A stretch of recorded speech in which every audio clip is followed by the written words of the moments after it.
महाराष्ट्र आवाज news. Doctor Sonam Wangchuk यांच्या आंदोलनाला अनुभव युवा मंच, छात्र भारती संघटना आणि बिरसा आर्मीचा जाहीर पाठिंबा. अनुभव युवा मंच, छात्र भारती संघटना आणि बिरसा आर्मी यांच्या संयुक्त विद्यमाने शिरपूर येथील उपविभागीय अधिकारी यांच्यामार्फत केंद्र सरकारकडे निवेदन सादर करण्यात आला. या निवेदनातून सामाजिक कार्यकर्ते डॉक्टर सोनम वांगचुक यांनी नवी दिल्लीतील जंतर मंतर येथे सुरू केलेल्या आंदोलनाला जाहीर पाठिंबा दर्शवण्यात आला. निवेदनात देशभरात वारंवार घडणाऱ्या पेपर फुटीच्या घटनांवर तीव्र नाराजी व्यक्त करण्यात आली.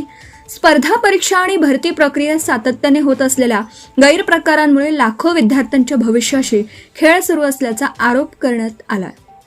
परीक्षा व्यवस्थेतील त्रुटी दूर करून पारदर्शक, सुरक्षित आणि विश्वासार्ह प्रणाली तातडीने लागू करण्याची मागणी करण्यात आली.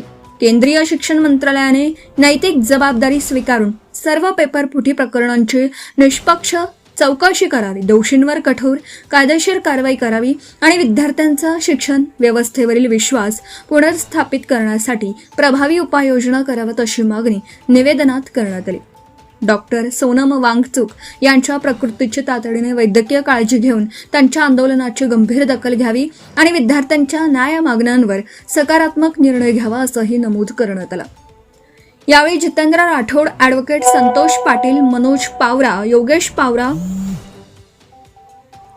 किशोर राठोड, दीपक पावरा, कमलेश माळी, पंकज कोळी, विजय पाटील, हेमंत माळी, विशाल माळी, उमेश पाटील, राहुल गिरासे, सागर माळी आदींच्या स्वाक्षऱ्यांसह निवेदन उपविभागीय अधिकाऱ्यांकडे सादर करण्यात आलं. विद्यार्थ्यांच्या भवितव्याशी खेळ करणाऱ्यांवर कठोर कारवाई होत नसल्याने पेपर फुटीचे प्रकार वारंवार घडत आहेत. जबाबदार यंत्रणांनी केवळ आश्वासनांवर न थांबता कायद्याची प्रभावी अंमलबजावणी करून दोषींना शिक्षा केली तरच विद्यार्थ्यांचा न्याय व्यवस्था आणि परीक्षा प्रक्रियेवरील विश्वास टिकून राहील असा ठाम सूर निवेदनातून व्यक्त करण्यात आला. Subscribe now and press the bell icon. Never miss an update.